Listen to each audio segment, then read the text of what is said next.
আমি মুহাম্মাদের কাছে যা কোরআন নাজিল করেছি তোমরা এর উপর ঈমান আনো, যা তোমাদের কাছে যা কিছু আছে তার সত্যায়নকারী।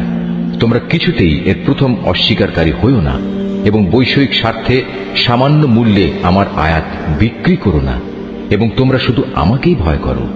তোমরা মিথ্যা দিয়ে সত্যকে পোশাক পরিয়ে দিও না এবং সত্যকে জেনে বুঝে লুকিয়েও রেখো না।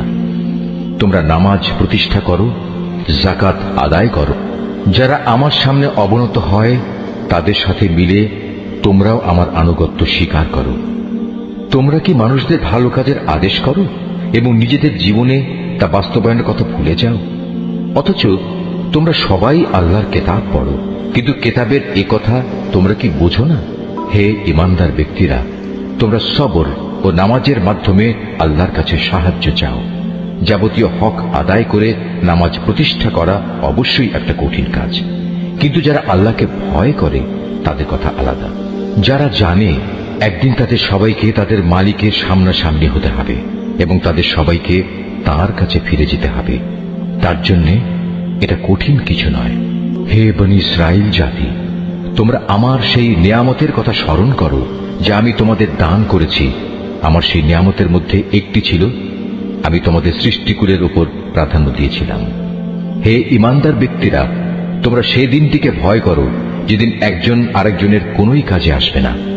একজনের কাছ থেকে আরেকজনের পক্ষে কোনো সুপারিশও সেদিন গ্রহণ করা হবে না, এবং কারো কাছ থেকে মুক্তিপণ নেয়া কিংবা তা নিয়ে কাউকে ছেড়ে দেয়া হবে না, না তাদের সেদিন কোন রকম সাহায্য করা হবে। স্মরণ করো যখন আমি তোমাদের ফেরাউনের লোকদের গোলামি থেকে মুক্তি দিয়েছিলাম। তারা তোমাদের উপর ভীষণ অত্যাচার করত। তারা নিকৃষ্ট ধরনের শাস্তি দ্বারা তোমাদের যন্ত্রণা দিত। তারা তোমাদের পুত্র সন্তানদের হত্যা করত এবং তোমাদের মেয়েদের তারা জীবিত রেখে দিত। তোমাদের মালিকের পক্ষ থেকে এতে তোমাদের জন্য বড় একটা পরীক্ষা নিহিত ছিল।